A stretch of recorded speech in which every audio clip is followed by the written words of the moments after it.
Ladies and gentlemen, good day and welcome to ADF Foods Limited Q3 FY22 earnings conference call.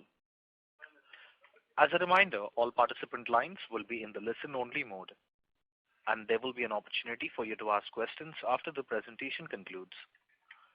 Should you need assistance during the conference call, please signal an operator by pressing star then 0 on your touchtone phone. Please note that this conference is being recorded. I now hand the conference over to Mr. Rishabh Das from Pareto Capital. Thank you, and over to you. Good afternoon, everyone.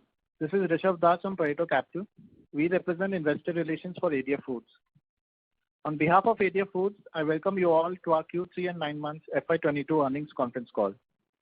I have with me from the management Mr. Bimal Thakkar, Chairman and Managing Director, Mr. Shardul Doshi, CFO, and Mr. Devang Gandhi, COO. We will have brief opening remarks from the management, followed by the Q&A. Please note that certain statements made during this call may be forward-looking in nature. Such forward-looking statements are subject to certain risks and uncertainties that could cause our actual results or projections to differ materially from these statements. ADF Foods Limited will not be in any way responsible for any action taken based on such statements and undertakes no obligation to publicly update these forward-looking statements to reflect subsequent events or circumstances. I would now hand over the call to Mr. Thakkar for his opening remarks. Over to you, sir. Thank you, Rishabh. Good afternoon, everyone. I welcome you all to our Q3 FY22 earnings conference call. We are very pleased with the strong performance the company has delivered this quarter, with a standalone revenue growth of 28% and a consolidated revenue growth of 19% year-on-year. The growth was majorly driven by robust volume offtake amidst the festive season, which is generally a stronger quarter for us. In addition, several measures like price hike, better sales mix, and manufacturing optimizations led us to a standout improvement in our gross margins.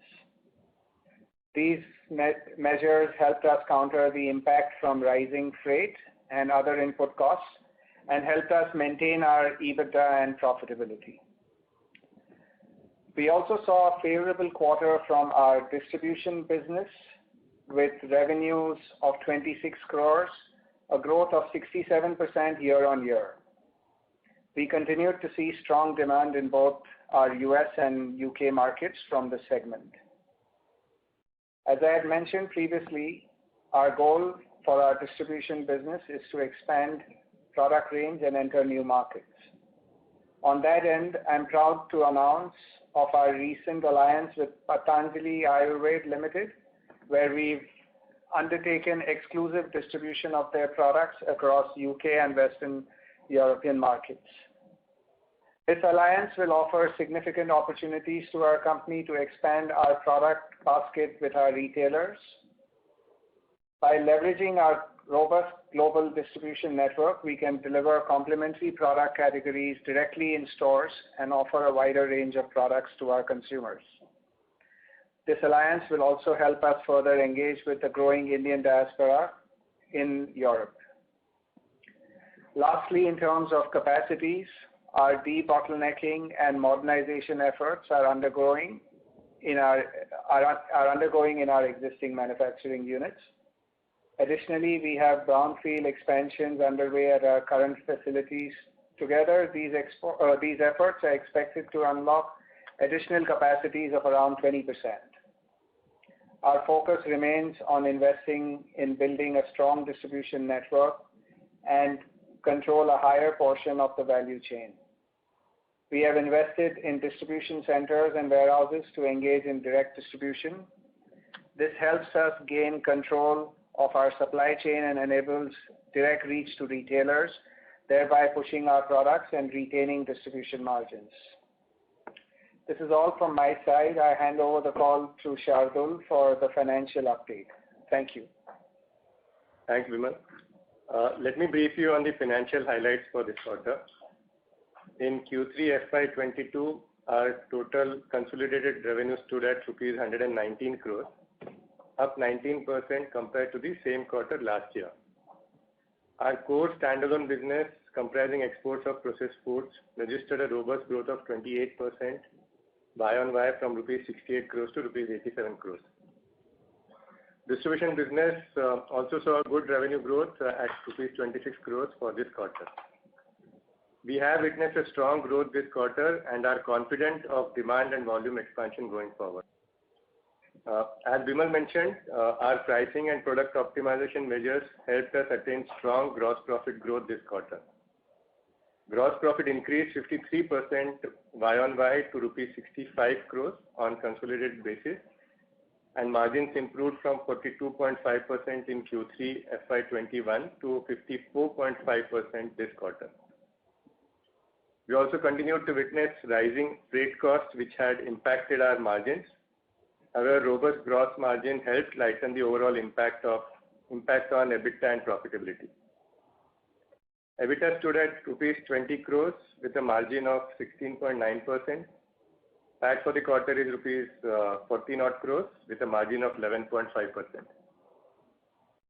For 9 months, we reported a revenue of rupees 319 crores, a growth of 18%, gross profit of rupees 160 crores with a margin of 50%. EBITDA of rupees 56 crores with a margin of 17.4% and PAT of rupees 37 crores with a margin of 11.7%. We have seen growth in both the segments we operate in. Our growth in processed food segment is better in comparison to the distribution business. Overall ratio of both the segment is 79-21, 79 being the processed food segment. We continue to maintain a robust balance sheet with a net cash position of rupees 48.4 crores. Lastly, we are pleased to announce that the company recently received approval from government under category 3 of the PLI scheme for food processing industry. This incentive would cover 50% of our international branding and marketing expenditure or 3% of sales, whichever is lower, up to a maximum incentive of rupees 62 odd crores during 5 years till FY26. We are confident that this increased available funds will help us further strengthen our brand positioning in the international market and surely result in higher sales for the company. That's it from my side. We can now open the floor for Q&A session. Thank you. Thank you very much, sir. Ladies and gentlemen, we will now begin the question and answer session. Anyone who wishes to ask a question may please press star, then 1 on their touchtone telephone. If you wish to remove yourself from the question queue, you may press star, then 2. Participants are requested to use handsets while asking a question. Anyone who wishes to ask questions, please press star, then 1.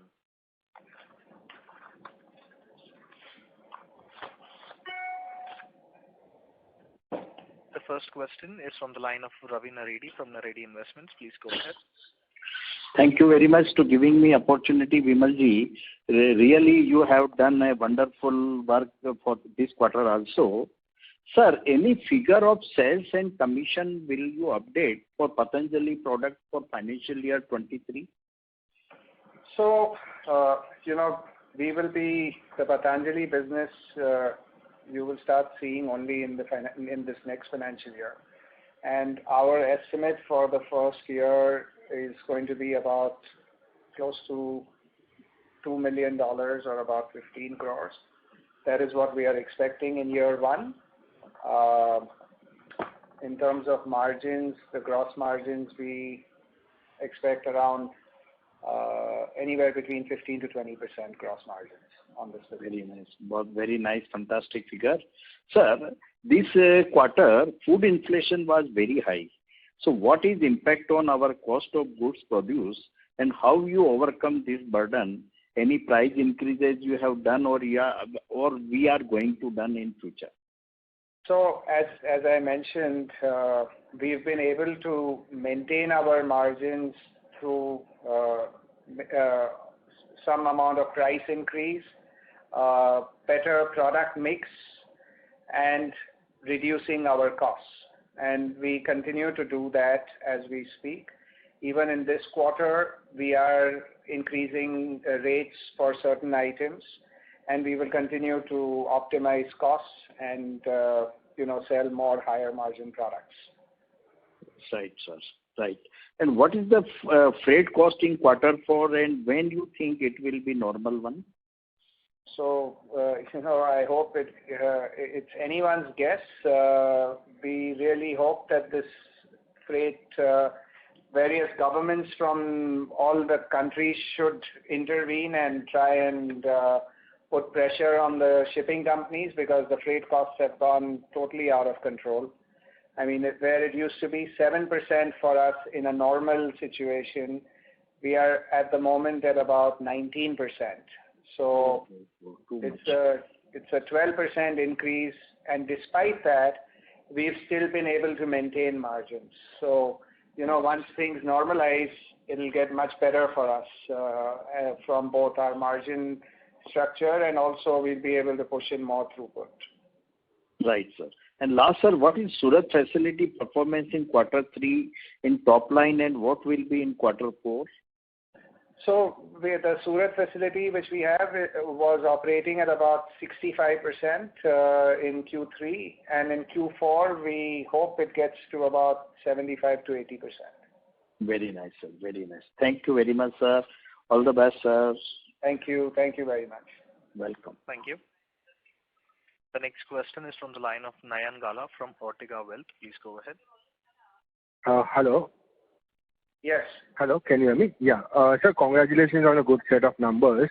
Sir, I had a few questions, particularly during this quarter. What were the products that, contributed to the growth in terms of volumes and values, if you can just give us the idea? So, all our categories grew well this quarter for us. So it's the meal accompaniment business which grew well, the ready-to-eat business grew well, the frozen food grew well. So all categories did well for us in this, including our agency business also. That also grew well for us. Okay. And if you can just, give us the breakup in terms of what was the agency business and what was the, revenue from our own brands? So I think Shardul mentioned in his speech the percentage of the processed foods business. Yeah. So we are almost 79% is coming from the processed food business, and 21% is coming from the distribution business. Or the agency. Okay. And going forward, is this the ratio that we are going to maintain, or there is a slight change that we expect? Our focus is always going to be on our own manufactured items. As we mentioned, the agency business is a complementary business for us, and it is an important business as well.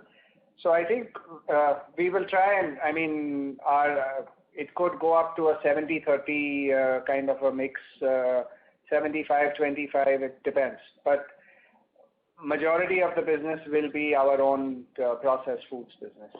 That is something. Majority of it. Okay. And sir, on the Patanjali front, we have signed this agreement in December, and I believe we will be, executing the products, selling the products from January onwards. So I just wanted to ask, is this a renewal contract on every year basis, or it is a long-term agreement? No. So firstly, the business on Patanjali will start from 1st of April. What happens is, we have to get their labels to be compliant with the European regulations. So that work is ongoing at the moment. We expect them to make their first shipment in the month of March. So you will actually start seeing sales coming in the next fiscal year. And the contract is a 3-year contract, renewable every 3 years upon mutually agreed conditions. Okay. And what kind of products? Is it the whole basket, or we have some few set of products that we plan to, distribute? No. So, for not all their products are eligible for sale in European markets. So the products which are the core products and fast-moving products, those are the products which we are dealing with. Okay. Thank you. And just wanted to, get a sense on the outlook of the US business and business in India. If you can just give us a brief on that. So our US continues to grow well. It continues to remain one of our main markets. And we are investing in distribution out there. As you know, we've got 2 warehouses in the US. We hope to open a couple of more warehouses by the next financial year, in the next financial year. And India, at the moment, India is very negligible. It's 1-2% for us, but we are taking on someone to head our India business. This person joins us in middle of February, and we are going to start off with e-commerce first, and then later on make our way into modern trade and general trade. So next year, you will see the India business starting off. It may not be huge in terms of revenue to begin with, but over the next 5 years, we hope India at least contributes to about 10 to 20% of our overall business. Okay. And on the US business, the brands that like PJ and Nates, if you can just give us some brief on how is the brands picking up and what kind of growth we see, particularly in the US markets. So the PJs and Nates brand, as I mentioned in our last call, also we've taken on a new VP of Sales and Marketing there in the US, and these brands are still growing. There's a lot more distribution that we need to get in these brands. So we are very positive. We are adding new products. There is a very important trade show which is going to take place in March in Los Angeles, and we hope to launch some new products there as well. So, we are very excited with the future because the product categories which Nates is in plant-based products, PJs is an organic range of products. So we are in the right space. We just are building out distribution and trying to grow that aggressively. Okay. And what is the sustainable run rate that we, look forward to for these brands? So the US business, which comes under this, we have PJs, Nates, and we also have some private label business as well out there. And that business, we've had a little bit of disruption in supplies because of the supply chain issues in this last quarter. So actually that business did not grow the way we expected it to grow in this last quarter. But we are now trying to regularize that, and we expect it to grow, at least grow at about 15 to 20% every year. Okay. So 15 to 20% is the figure that we look at for the US business. Yeah. Yeah. And if I can ask one more question, just wanted to, get an update on the CAPEX and the goals and what is the, work done on the brownfield and debottlenecking project that we are looking at. Sure. I'm going to have Devang answer that. He'll give you a So on both the issues, we are going ahead with the greenfield project as well as the brownfield including debottlenecking as well as putting up new capacities, additional capacities in the existing units. So we are on stream in everything. Whatever our current projections are, we are in line with our current projections. So by we can expect the capacities to be available from early next year. Yes, we should be in a position, barring unforeseen circumstances. Okay. Thank you. I'll join back with you. Thank you. Thank you. The next question is from the line of Faisal Hawa from HG Hawa and Company. Please go ahead. So, 2 questions. One is, would we be, are we being offered, some large contract manufacturing deals from, food majors from all over the world? And secondly, if you are wanting to really, break into some new countries, which are the 3 to 4 countries which you would really want to target, or would you want to go more deeper into the US only and penetrate it properly first? Yeah. So we, as a company, we do private label business, but our focus always continues to remain on our own brands. Having said that, we have added one or two new customers on our private label business. But 70% of our revenues continues from our own brands. So our own brands continue to remain our focus always. Okay. As far as adding new countries, I mean, that's a constant process for us. But what we like to do is increase our depth and penetration in the existing main markets. So US and Europe continue to remain our focus markets, where we are looking at more new customers, newer accounts, penetrating within the existing stores, increasing our depth in there. At the same time, we look at new countries as well, but the newer countries take time to grow. So it's much better for us to look at markets where we are already well penetrated to grow within that.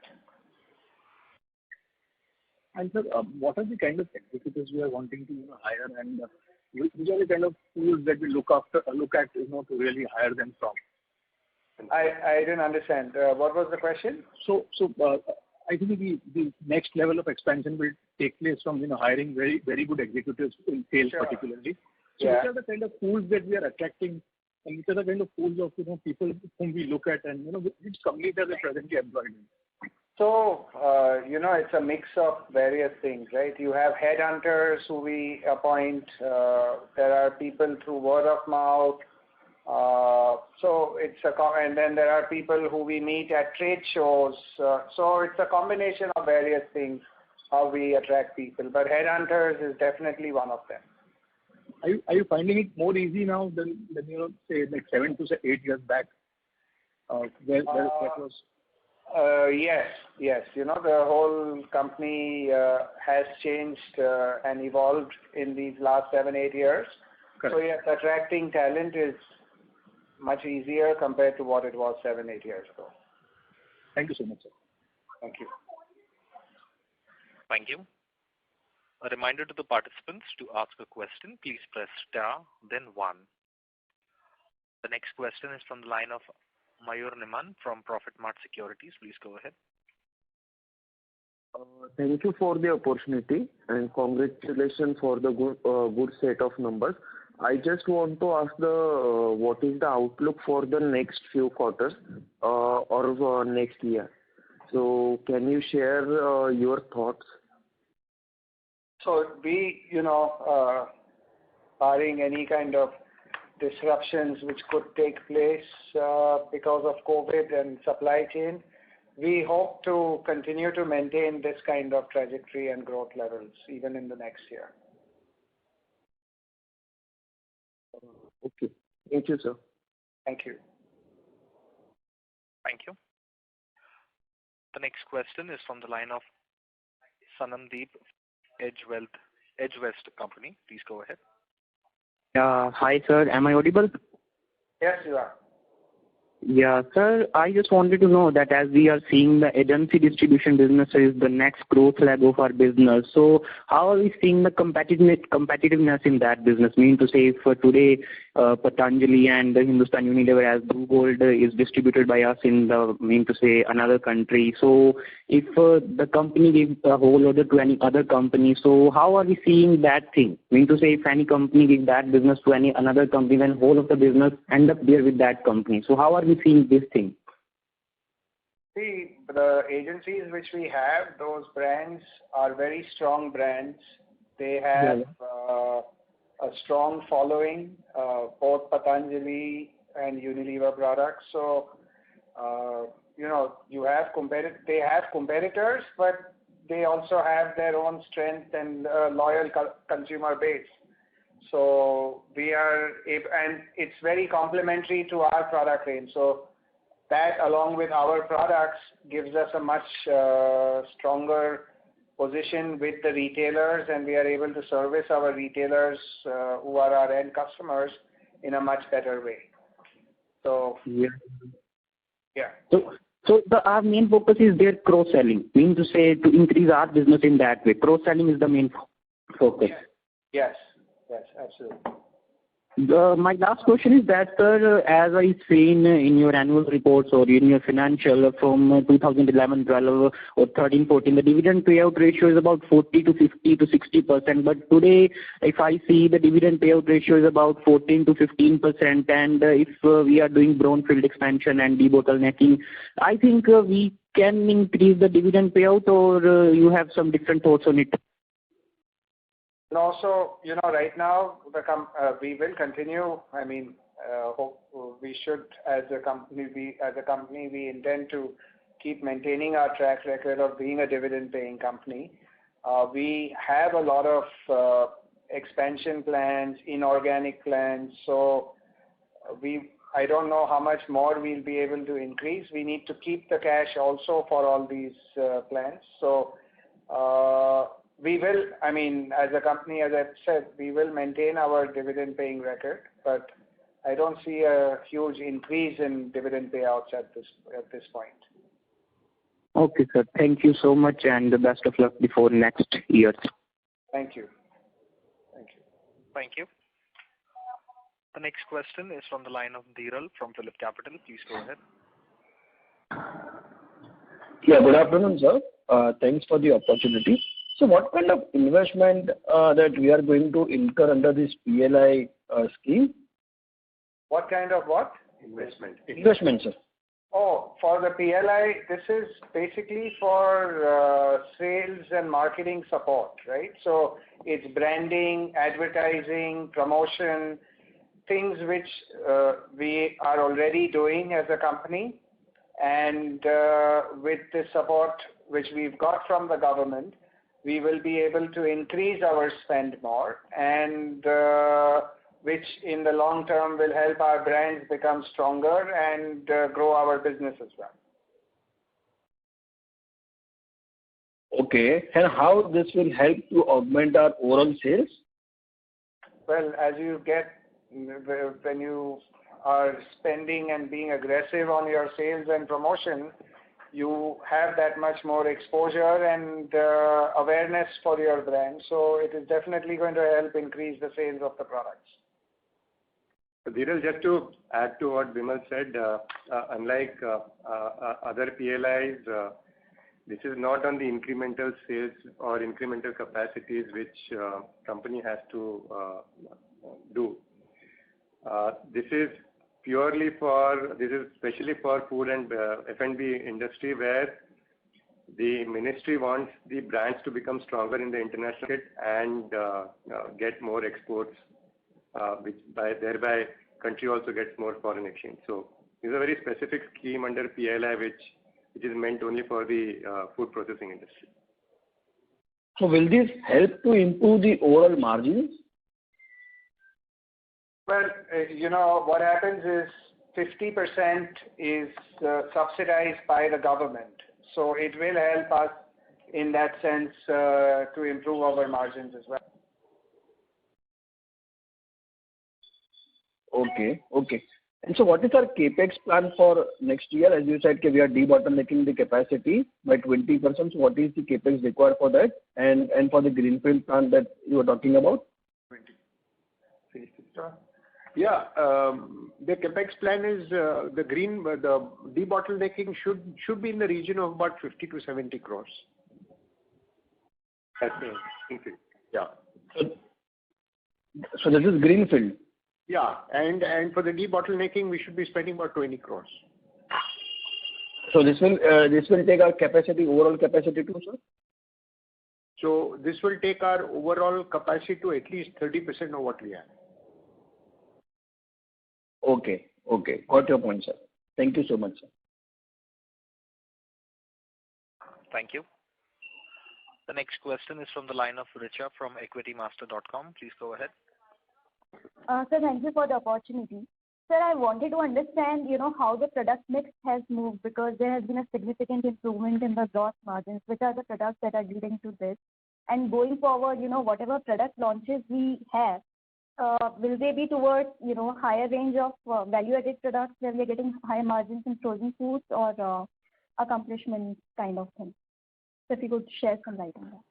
Yeah, so as far as the product mix goes, as I mentioned, we've grown in all the categories. Our focus will continue to remain on the ready-to-eat and the frozen food segment because those are the ones growing faster. We've also, we also took a price increase as well, so that has also helped us. So, and new product developments, all those things are being done on. One is, of course, we want to focus on the higher margin items. At the same time, we have to give products in terms of what is the consumer requirement and trend. So we'll continue to focus on that as well. So it's always going to be a combination of everything, which will help us sustain our margins and continue to keep it that way and improve wherever we can. All right. But sir, if I remember, I think the last year, perhaps the share of frozen food was around. So would that have moved significantly this year, or we are around the same range? We normally do not give a breakdown of the categories, but as I said, the ready-to-eat and frozen is our core focus products, which we continue to focus on. All right. Sir, my next question is that, we have been making some efforts to break into supermarkets. So, if you could share some light on developments there. Yeah, that is where we are seeing, we have a lot of ground to cover on we call this the mainstream business, which is catering to the non-Indian diaspora. And our efforts are there to continue growing that. We have had some successes with some new customers, big customers, which have come in on this in the supermarket business, and we continue to do that. It's an ongoing process, but that's clearly where our focus is because we have a lot of ground to cover on that. Okay. And sir, if you could also share your margins in B2B or non-branded business, the private label part that you do.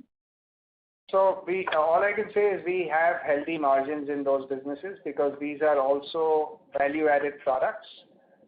So it's not like a commodity where you're working on wafer-thin margins. We don't give breakdowns for the margins of various businesses that we have. All right. Well, thank you so much. All the best. Thank you. Thank you. The next question is from the line of Bhishma, an individual investor. Please go ahead. Hello. Can you hear me? Yes, loud and clear. Yes. There's a follow-up question on the earlier question. What is the percentage of business derived from your mainstream business, that is modern trade chains like supermarkets? So at the moment, I would think it would be under around 15 to 20%. So okay. Our goal is to grow that at a much faster pace. Okay. Sir, if I may ask, what is the main challenge or bottleneck that we face as a company in getting into these large format stores? So, one, they have a schedule which they work on, right? Where if they are doing any kind of introduction of new products in our category, most of these guys have a once in a year kind of a window. So you have to present during that time, make sure your product gets listed during that time. If you miss that window, then you have one more year to go to present again. And two, in the US, Indian food is now getting popular, so it's helping. People are looking for these kind of items, but the shelf space is still very limited. So there are a lot of people fighting for that same shelf space. So you have to then end up enticing those retailers by giving them more listing fees or more aggressive promotions. So with the support which we've had, which we've got now under this PLI scheme, we should be able to be a lot more aggressive in terms of being able to offer a more aggressive marketing plan to the supermarkets to get our products in. So these are the main bottlenecks for it. Okay. So, as far as this once in a year opportunity is concerned, what exactly, I mean, do they give you a brief earlier so that you can then design what is the turnaround time that is given to us to present? I mean, can you sort of... Normally, you get a 1 month or 2 month heads up on presenting. So that's how it normally works. In COVID times, people have not been able to our sales guys have not been able to have face-to-face meetings with the buyers. Yes. So presenting new products, without actually having to be able to get them to taste it, for us to be able to show it to them, that has also been a challenge during these 2 years. So, but now with things opening up, we hope we will be able to be a lot more in front of them and have a lot more success in getting more products in. Okay. As far as the success ratio is concerned, is there any thumb rule or is there any kind of number that you can put as to how what kind of there's no kind of thumb rule in that sense. But I mean, we've had recently one of our products which got listed in one of the Canadian supermarkets, and that product did very well for us.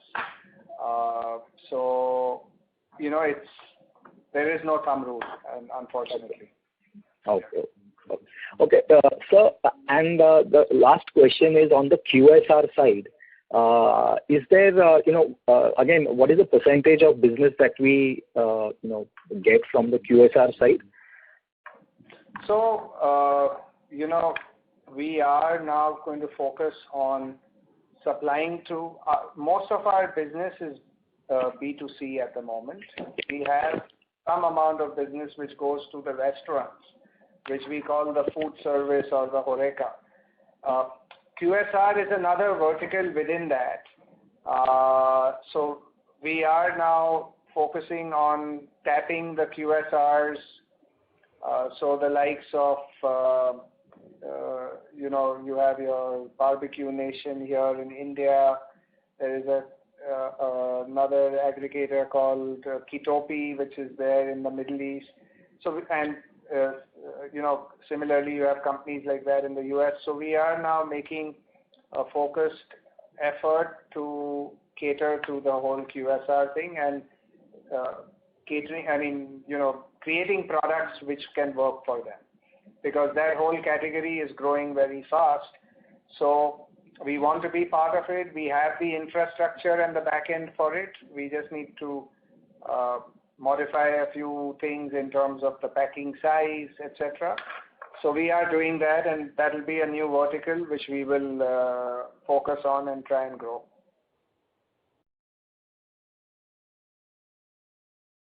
Hello? Excuse me, this is the operator. Mr. Bhimsha, do you have any further questions?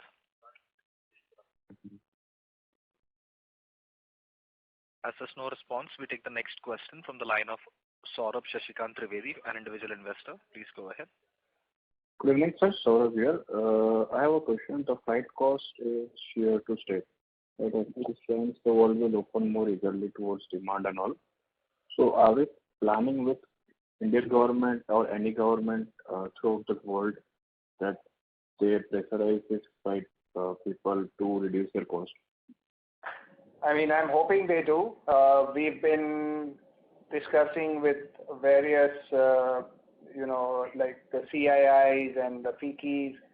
I think it's affecting all the countries. So, I mean, just a few days back, there was something in the news where even the US president is trying to prevail upon these companies, because that is what is one of the other reasons what is driving inflation as well worldwide.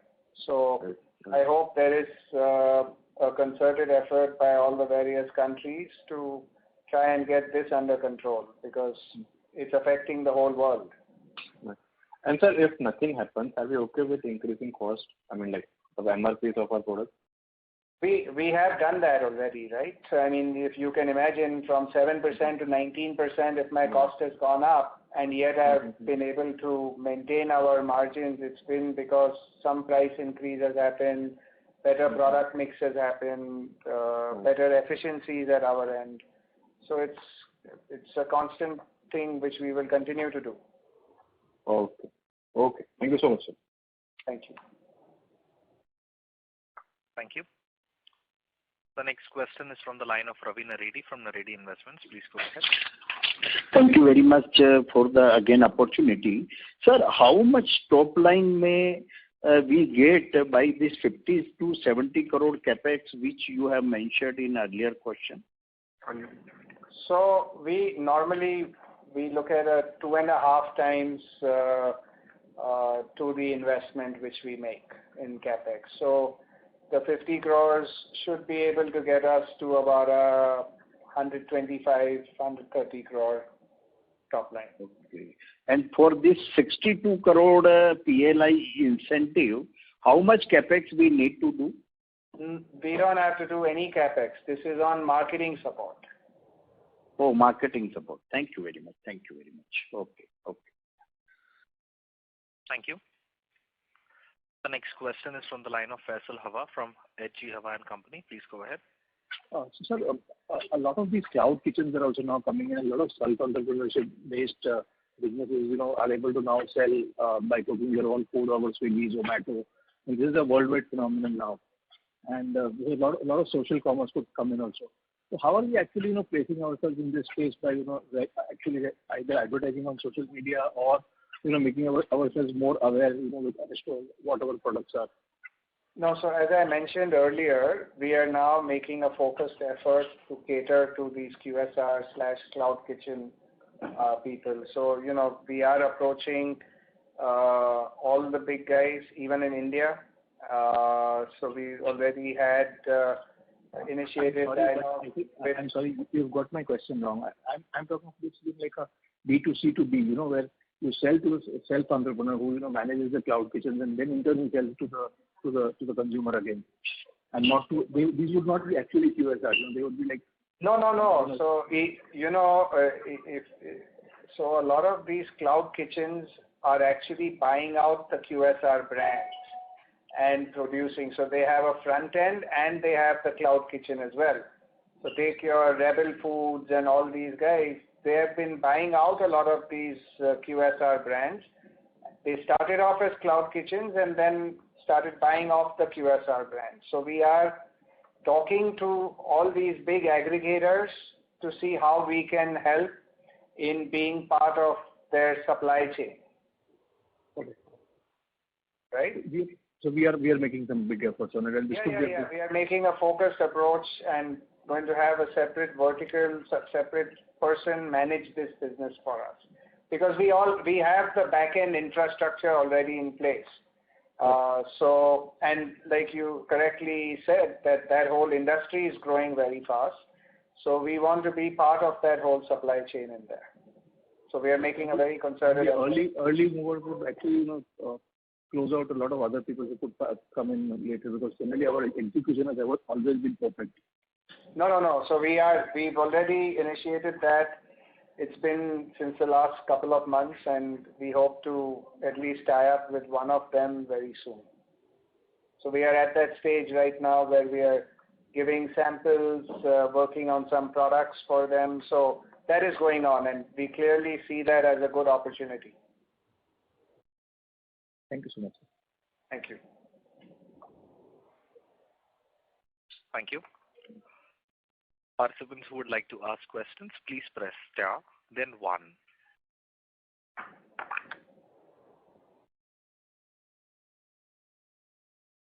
The next question is from the line of Richa from equitymaster.com. Please go ahead. So thank you again for the opportunity. So my question is on the greenfield expansion of 10,000 odd MP. This entire facility is likely to commence production from the beginning of FY24. Am I correct? No, it will be in 2 phases. The first phase will commence within 18 months. And based on that, we will add the additional phase. Okay. And I mean, is there any breakup, like what kind of capacity, actual capacity will come in first phase versus second phase? Yes, we can give you an estimate. It will be about the frozen capacity would be added, would be about within the range of 5,000 tons approximately. Okay. And sir, what kind of time period is required for this to achieve optimum utilization? Is this doable in the first year? Yeah, so normally we would take it up in stages of about 3 months to 6 months before we attain full capacity. That's about 70 to 80% optimum. All right. Thank you, sir. Yeah. Thank you. Participants, to ask a question, please press star, then 1.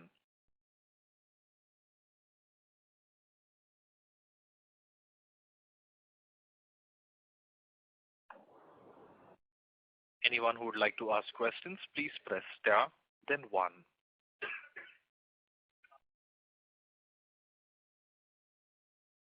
As there are no further questions from the participants, I would now like to hand the conference over to Mr. Das for closing comments. Yeah, thank you all for joining the Q3 FY22 earnings call. For any further queries, please get in touch with us at Pareto Capital. Thank you. Thank you. Thank you. Thank you very much, sir. Ladies and gentlemen, on behalf of ADF Foods, that concludes this conference. We thank you all for joining us, and you may now disconnect your lines.